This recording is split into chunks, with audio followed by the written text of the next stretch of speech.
I'm Dr. Swanee Jett, CEO for Park Duval Community Health Centers. I've had a passion for public health and helping people for over 30 years.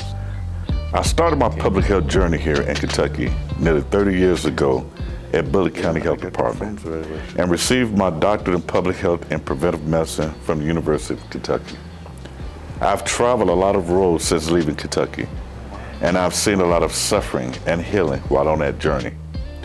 I've served as Health Commissioner of Brookline, Massachusetts, where I saw firsthand the effects of the pandemic on African Americans. I've served as Health Commissioner in Sumner County, Florida, when that community faced the most tragic incident, the death of Trayvon Martin, which became a rallying cry for violence against African American men.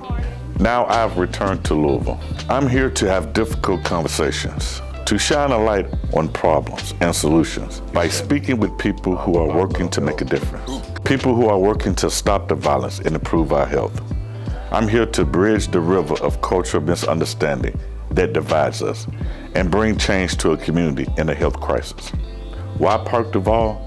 Because Park Duval's community health centers have been at the forefront of public health here for nearly 54 years, providing affordable health care to the community regardless of an individual's income. That was very progressive at that time. I'm Dr. Swanee Jett, and I've had a passion for public health for over 30 years. Now I'm in a position to affect change, and these are the critical conversations about health and our community with people who can help me make those changes.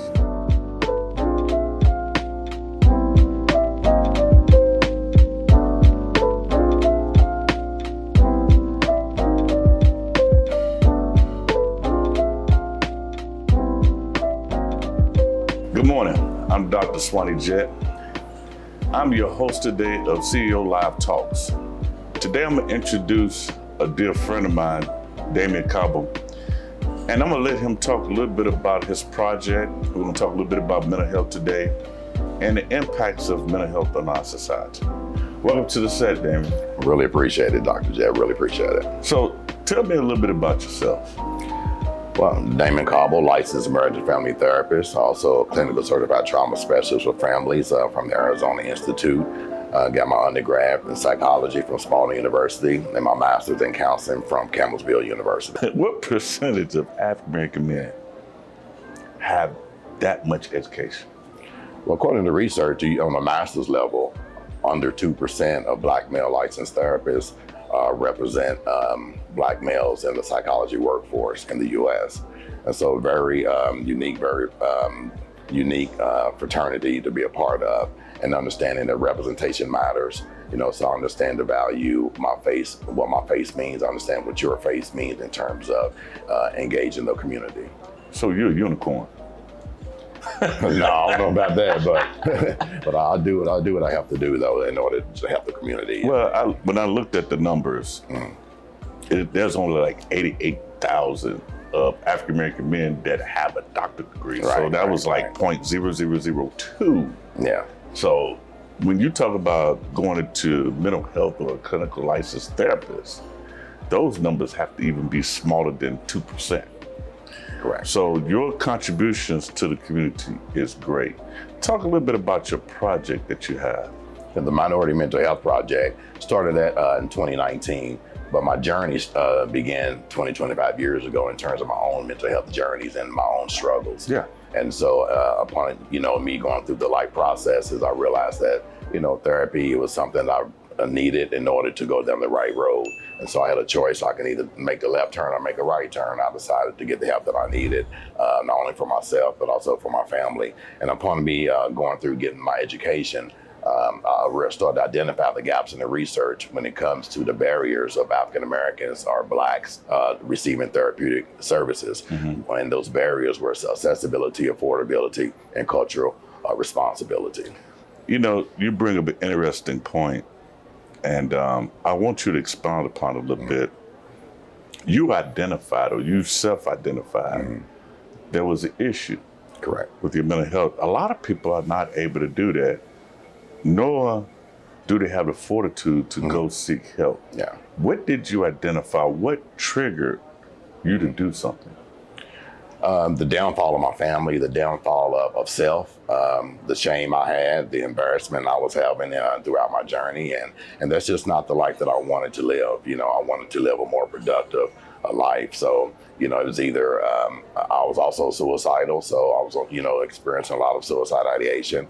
And that's just not the road I wanted to go down. So I decided to get the help that I needed. Now, tell us a little about your mental health project and how that's going to transform the community. And the Minority Mental Health Project was founded in 2019 in regards to identify the three barriers that I mentioned to you previously: accessibility, affordability, and you have the cultural responsibility. And so what we're doing, we're addressing those gaps in the research with the Louisville community. You look at accessibility, we're looking to bring clinicians to the West End, to the Black and brown folk. So, we don't have to go to them. You're looking at cultural responsibility. We're looking at culturally appropriate therapy for our community, people who understand our culture, who understands our norms, who understands our rituals, and who also understands the research and understand, the modalities that's beneficial to our community. And then you're looking at the financial piece. We also have a voucher program to where for those who are uninsured or underinsured, we're able to pay for them to receive therapeutic services up to so many sessions. Now, how much is the voucher worth? And then how many sessions? Well, the value of the voucher, it all depends on what we negotiate with each partner in terms of stakeholder, a licensed therapist, and we'll pay up to about 8 sessions. But they can also get an extension if they're having struggling signing up for an insurance, Medicaid, or whatever, and they can file for an extension or some extra services, extra sessions. Yeah, so that's a pretty great program. Yes. And I have witnessed, through Googling you and some of the other things you've did, and actually attended one of the mayor's forums. Yeah. And do you think the mayor or the mayor candidates really have a grasp of mental health and how they can reshape Louisville? Because Louisville has dealt with a lot of violence recently, and police violence. And, give us some talking points of what the mayor can change in Louisville, the next mayor. Well, the candidates, and it was a great forum we had. It was a great platform. I believe all of the candidates but one participated in that forum. And it's an opportunity for our organization and also the community to hold them accountable in terms of what is your mental health plan? What are you doing? What is your plan to address these gaps? What is your plan to address the balance? What is your plan to address community balance on top of individual balance? So we not only to put them out there and hold them accountable, but we also want to follow up with them and also support them and help them to address those gaps as they progress throughout their candidacy. And until we address those social issues, we are going to continue to experience that negative feedback loop in terms of gun balance, in terms of survival. And that's what our community is doing. They're trying to survive. Until society really address those social needs, then we're going to continue to experience that negative feedback loop. What are some of the signs and symptoms that a person needs to recognize, and put it in a context like, say, if I had heart disease, right? Yeah. What do I need to do to make sure that I go see somebody right now? Yeah, and it's very important for, to understand that the mental health also impacts the physical, right? And so I use the balloon analogy, when I explain this, and just think our immune system, as you know, Dr. Jess, is designed to fight off one stress at a time. Right. And so just imagine Black and brown folk, going through Jim Crow era, going through the protest, civil rights movement, and just think of that balloon. For every stressor, you're going to blow in that balloon. You have socioeconomic, you have a structural, you have a family system, you have you have children, you have your children, you have your job. All of those stressors can overwhelm the immune system, and eventually that balloon is going to pop, right? And so, what does that popping look like? It looks like gun balance. It looks like job loss. It looks like it can also translate into heart, the physical piece, heart disease. Stress, depression can cause high blood pressure, so it does have a physiological impact on us. And that's why it's so important to find a therapist or find that resource or find the support to externalize those problems out of your system, to take the pressure off your system. I find it interesting. You brought up a good point. I noticed years ago, when I used to drive through Louisville from Fern Creek to the West End, and I actually was helping kids play football. and my stress level increased. And I noticed it was because, police were surveilling us at a high level. They were racial profiling. This was from 98 to about 2000, 2002. But let's move to talk about now the number one cause of death for 15 to 34 is gun violence.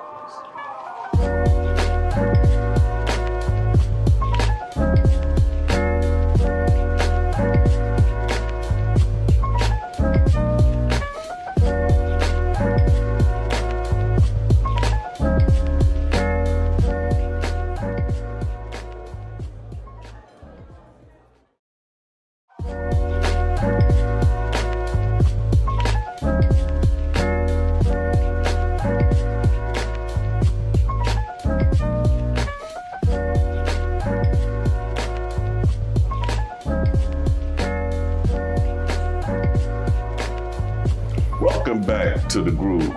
Today I'm having a great conversation with Mr. Damon Copper. We're talking about mental health and what we're seeing involving some of the issues today. Let me ask this question. Because, we're getting into now the times where we want to change gun laws. Right? And it's a hot topic. But yet we haven't addressed the mental health issues that might be associated with gun violence. And I'm gonna peel this back just a step further. There are statistics that show, if you witness gun violence, right, that you might have PTSD later, or you might become a perpetrator of gun violence. Can you speak to that and what the impacts actually might be in the African American community? And what you're speaking of vicarious and secondary trauma, right? So someone who's there, who experienced that, it may not be directly involved, but they're still in that vicinity, in the area, and they witnessed that horrific incident, right? And so it's very important that we not only address the direct trauma, but we also address the secondary and the vicarious trauma. And that can linger for years and years, and that is an impact. That is PTSD, post-traumatic stress syndrome. And so addressing that is just as important as we spoke to earlier as addressing the victim in that shooting. So you have someone, mother, who is caring for her son. She's the nurturer, right? Her son gets killed. She may not have been directly been there involved, but it's going to affect the mother also, right? Because she has an emotional tie to her child, which is understandable, right? But not only, does it impact the mother, that's going to impact that family system. Right? And so you're looking at the mother not only having secondary trauma, but you're looking at that secondary and vicarious trauma impacting their family system. And not only does it impact that family system, you're looking at the community, right? Just think if it's someone of high stature, a politician, or someone who is actively involved in community, well known, that's gonna be community trauma. And so we tend to just focus on the individual who experienced the trauma, but we have to look at it from a systemic and a broader stance in terms of the family system, in terms of community as well. Let's move toward a subject nobody really wants to talk about, and that's Black on Black gun violence and the strain that it has caused with families and losing a loved one, but also the aspect on what it does for other kids, African American men, in witnessing it becoming a norm, and how do we break that cycle? Well, that's a very loaded question. That's a very loaded question. Very loaded. We can go back to the destruction of social struggles of our people. I think Kentucky is maybe considered the fifth segregated state in the country. And so you're looking at communities that have been ostracized, have been deprived of resources, have been deprived of the basic needs, jobs, healthcare, you know, and it goes back to the negative feedback loop. It's all about survival. Right. You know, so we, you know, our community is finding their own means of survival, and that's unfortunately leading to more gun violence within our community.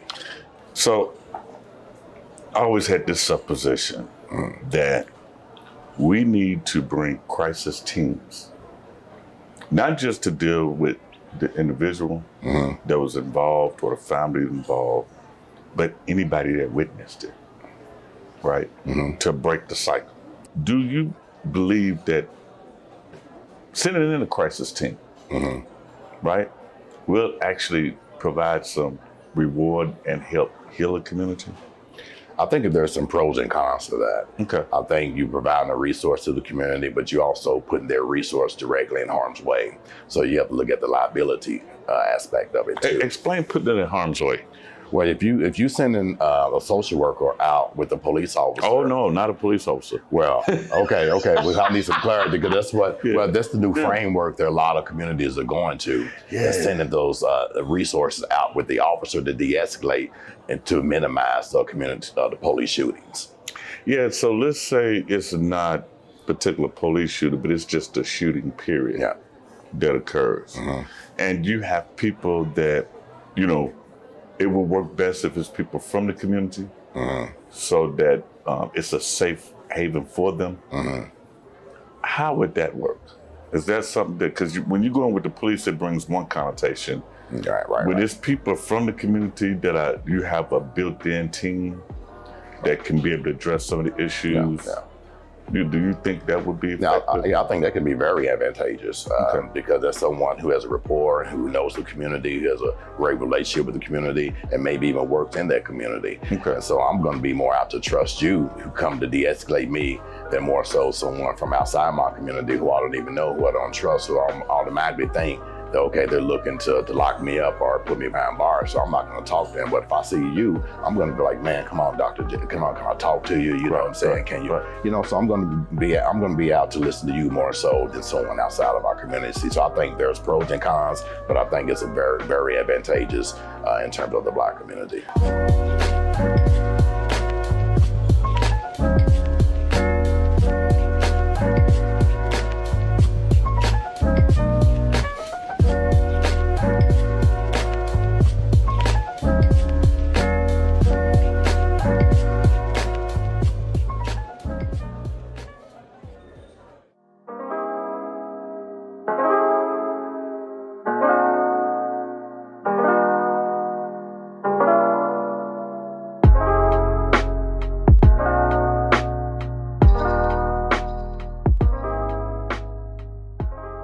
Commonly said that eating makes the heart grow fonder, or maybe it's somebody cooking and feeding you that makes the heart grow fonder.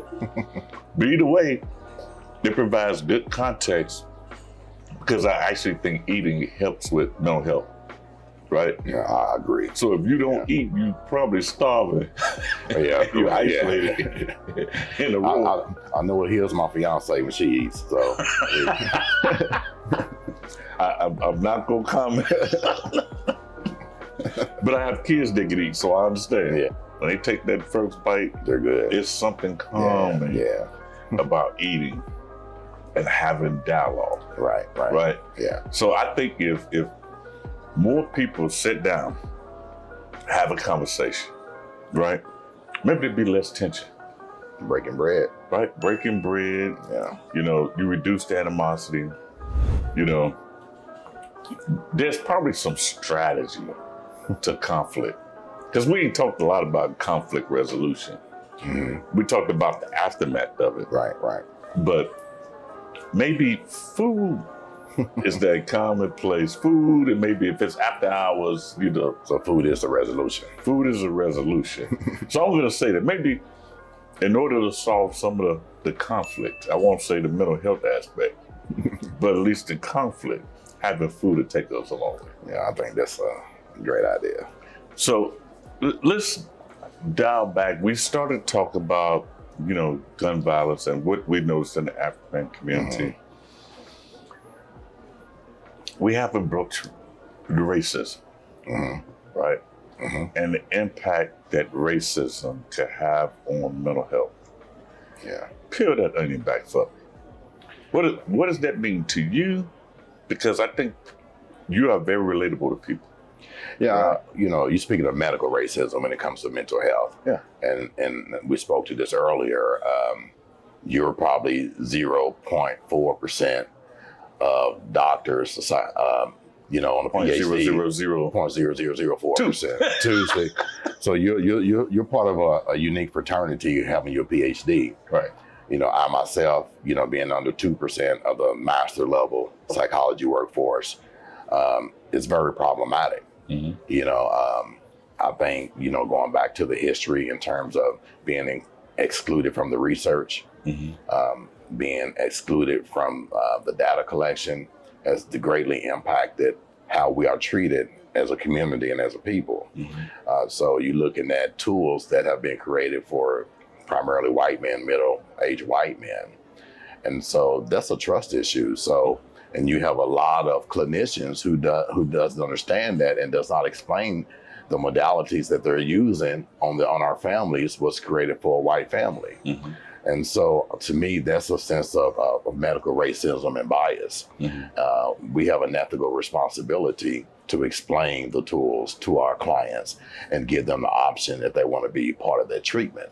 And so I think with being excluded from the research, also I think academic institutions could do a better job with recruiting minorities into their counseling programs, into their PhD programs, into their master programs, rather they incentivize it, whatever that looks like. I think they could be more intentional with the recruiting of minorities, specifically males, to help address that gap also.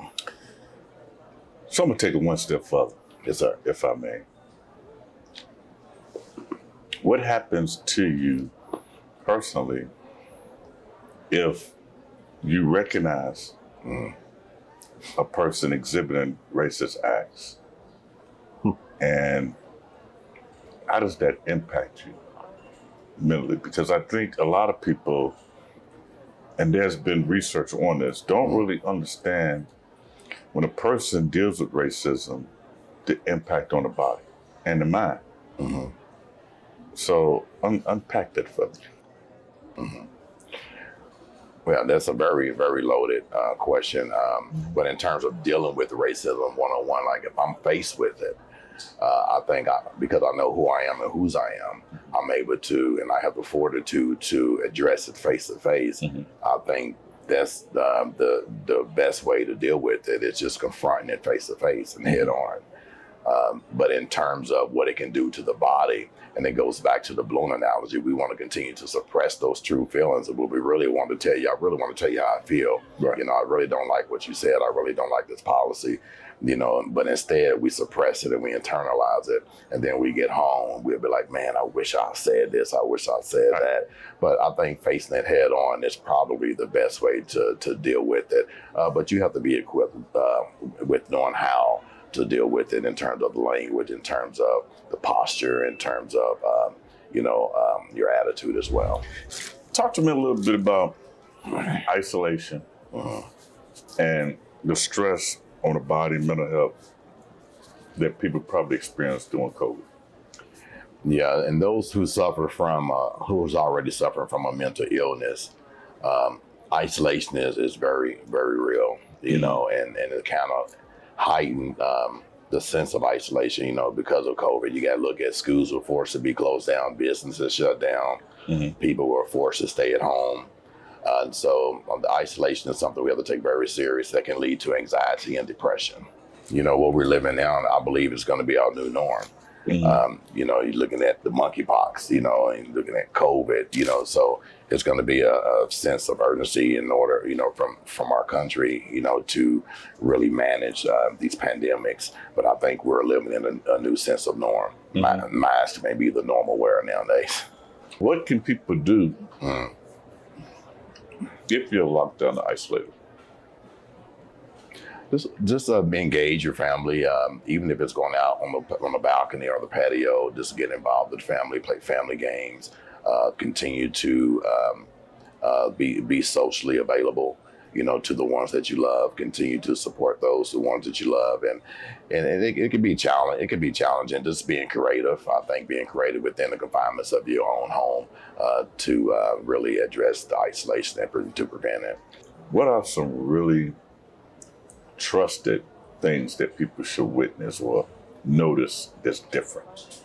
Well, when you're dealing with isolation and then also any level of depression or anxiety, you're looking for one, isolation. Are they withdrawn from their family? Are they ostracized in their bedroom? Looking at eating habits. Are they overeating? Are they not eating at all? Are they engaged? Are they easily triggered? Are they easily angered? Those are some of the common signs of frustration and maybe, a high level of anxiety. So you're looking at isolation, you're looking at withdrawal, you're looking at eating habits, you're looking at sleeping habits. Are they sleeping? Are they not sleeping?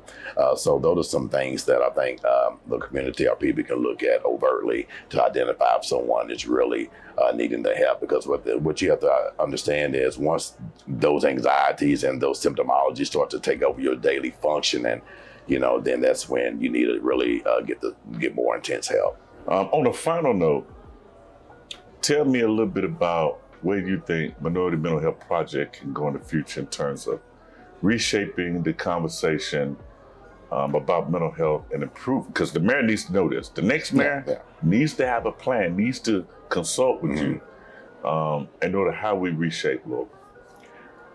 Well, more specifically, if you want to reshape the Black community when it comes to mental health, whoever the mayor is going to be, I think they need to invite all those organizations who are in the trenches doing this work, who understands the heartbeat of the community, who's treating the community, and instead of bringing someone from outside to come in with some grandiose idea that's going to fix the social and the structure of our community, which we know that's not going to happen. So I think they need to, first of all, be inclusive and invite those to the table who should be there at the table. Okay. Well, thank you everybody for listening today. This concludes Dr. Swanee Jett's first session CEO Live Talks. Great food, discussing mental health and gun violence. Look forward to seeing you again. Thank you.